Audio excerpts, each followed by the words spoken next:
नमस्कार दोस्तों, सफलता के लिए सबसे ज़्यादा ज़रूरत है पॉजिटिव एटमॉस्फेयर की। अगर आप सफल होना चाहते हैं ना जनाब, तो आपके आसपास का माहौल स्फूर्तिदायक होना चाहिए, पॉजिटिव होना चाहिए, एक्टिव होना चाहिए, कुछ ज़बरदस्त होना चाहिए। बीज की कोई गलती नहीं अगर मिट्टी ही खराब है। Success is all about the winning atmosphere. सफलता सिर्फ और सिर्फ अच्छा माहौल बनाने से मिलती है। Positive atmosphere will create a success story in different. सारा का सारा खेल पॉजिटिव एटमॉस्फेयर का होता है दोस्तों। कहते हैं खरबूजे को देख करके खरबूजा रंग बदलता है।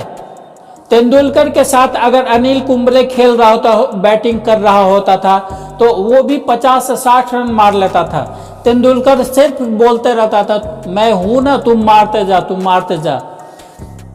It's all about the winning atmosphere. My dear friend, अगर विराट कोहली किसी और टीम में होता तो इतना बड़ा शानदार प्लेयर नहीं होता। अगर वो कीनिया के टीम में होता, जिम्बाब्वे के टीम में होता, तो शायद इतना अच्छा प्लेयर नहीं बन सकता था। It's all about the winning atmosphere overall.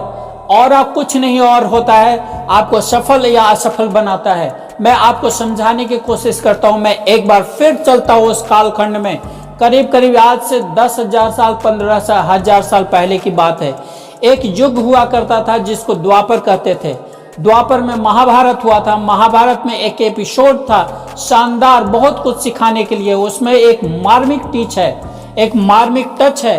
हालांकि युद्ध दोनों तरफ से हुआ था, दोनों पक्ष के लोग मारे गए थे, लेकिन 18 अश्विनी सेना उस युद्ध में शामिल थी। 11 कौरवों के साथ और 7 पांडवों के साथ। 4 अश्विनी सेना कौरवों के पास फालतू थी। कोई दिक्कत नहीं है, बहुत लोग मरे थे, करीब करीब 1 करोड़ लोग मर गए थे उस जमाने में। पॉपुलेशन तब भी बहुत थी। हम लोग आज हंसते रहते हैं कि पॉपुलेशन 1.25 करोड़ हो गया, 1.25 करोड़ हो गया। उसमें एक मार्मिक एपिसोड है अभिमन्यु वध। उसका सबसे मार्मिक एपिसोड है अभिमन्यु वध। वह युवराज जो धनुर्धर था अपने पिता की तरफ, उसे घेर करके मारा गया था और उसे मिलकर मारा था। उसके अंदर कौरवों के सबसे बड़े बड़े योद्धा शामिल थे। सब बड़े से बड़े लोगों ने अभिमन्यु को घेर करके मारा था। आपने यह जानकारी सभी से सुनी होगी और देखी होगी और पढ़ी भी होगी। लेकिन पार्टिकुलर उस एपिसोड में विलन कौन बना? जयद्रथ।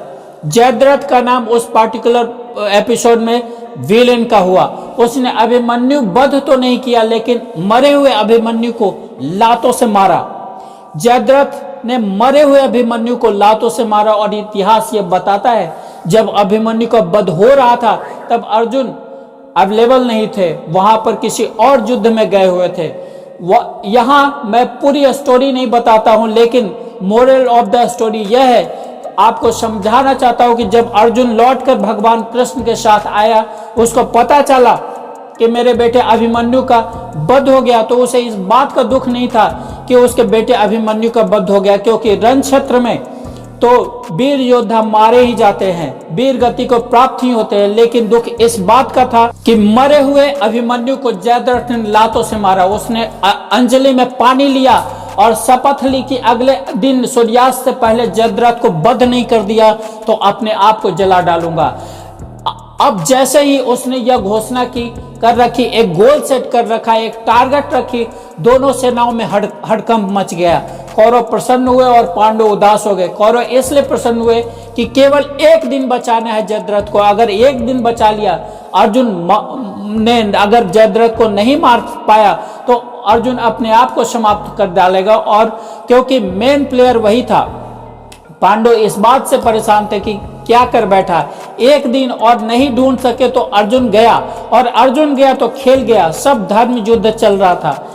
शाम होते ही संध्या के बाद युद्ध नहीं कर सकते थे। अगले दिन जैसे ही सूर्योदय हुआ, रणवेड़ी बजी, उस बेनी से के अंदर अर्जुन और कृष्ण ढूंढने लगे जयद्रथ को। कौरवों भी इतने तो ऐसे वैसे थे नहीं, भगवान से लड़ाई कर रहे थे, तो उनमें भी कुछ टैलेंट रहा होगा। उन्होंने जयद्रथ को छुपा लिया था।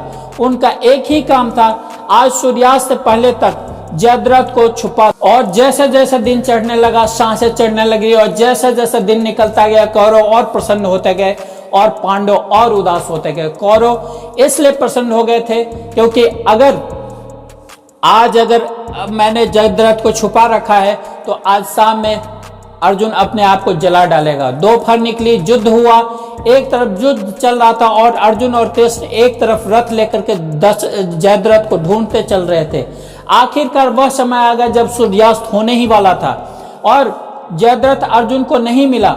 सब थक हार गए, बैठ गए। अर्जुन ने अपना गांडीव गिरा दिया, फेंक दिया। कौरवों ने भगवान कृष्ण की तरफ देखा, पांडवों ने भगवान कृष्ण की तरफ देखा, बोला प्रभु अब तो तेरा ही सहारा है, जयद्रथ नहीं है। भगवान कृष्ण ने कहा कुछ नहीं, कुछ न कुछ करता हूं। बोला जयद्रथ कहां से लाओगे? भगवान ने जयद्रथ को तो नहीं लाए, लेकिन एक माया रची, बादलों को आदेश दिया जाओ सूर्य को ढक दो। उन्होंने कहा क्या करते हो? भगवान कृष्ण का संदेश सुनिए, माहौल बनाता हूं। क्या बोले?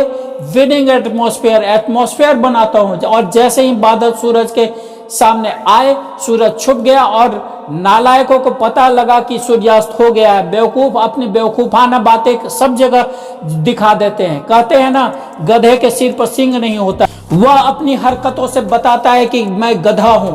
जैसे ही सूर्यास्त होने लगा, जैसे ही ऐसा लगा कि सूर्यास्त हो गया है, कौरवों ने जयद्रथ को आगे कर दिया।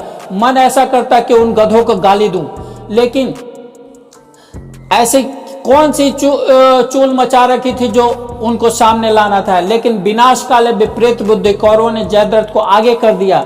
अर्जुन घुटनों के बल बैठा हुआ है, गांडीव नीचे है, जयद्रथ अर्जुन को गाली दे रहा है। कौरव हंसने लगे और अर्जुन को गाली दे रहे हैं। तैयार कर चिता अपनी जलने की। जैसे ही जयद्रथ सामने आया, भगवान आदेश दिया बादलों को हट जाने की। जैसे ही बादल हटे, सूरज अपनी पूर्ण रूप से चमचमाने लगे। सूरज फिर सामने आ गया। अर्जुन भौचक्का रह गया, भगवान को देखता रह गया, यह क्या हो गया? उसने भगवान की ओर देखा। भगवान ने कहा देखता क्या, गांडी उठा, जयद्रथ तेरे सामने है, अब देखता क्यों, गांडी उठा। अर्जुन ने गांडी उठाया और जयद्रथ का सर धड़ से अलग कर दिया। जयद्रथ मारा गया। अगर अर्जुन यही सोचता कि उसने जयद्रथ को मारा है तो वह सोच सकता था, लेकिन माहौल हम बना रहे हैं यहाँ पर। It's all about winning atmosphere. जरूर उसने मारा, लेकिन अगर मार नहीं सकता अगर वो भगवान कृष्ण ने माहौल नहीं बनाया होता। माहौल इज इम्पॉर्टेंट। अपने टीम को एक बेहतर माहौल दीजिए। एक छोटा सा आदमी भी जो पढ़ा लिखा नहीं है, जो गरीब परिवार का है, जिसके पास कम टैलेंट है, जो अंग्रेजी नहीं जानता है, लेकिन अगर माहौल सही दिया जाए तो अपनी छोटी सी बुद्धि और छोटी सी परवरिश के बावजूद एक्स्ट्रा ऑर्डिनरी काम कर सकता है, एक्स्ट्रा ऑर्डिनरी रिजल्ट दे सकता है। सिर्फ माहौल का खेल है। बेकार लोगों को अच्छे माहौल में खराब होते देखा है, बदनाम होते देखा है, और अच्छे लोगों को बेकार माहौल में नालायक होते भी देखा है। It's all about the atmosphere. धन्यवाद। आज के लिए इतना ही। अगर ये वीडियो आपको पसंद आए तो काइंडली इसको लाइक कीजिए, सब्सक्राइब। तब तक के लिए धन्यवाद।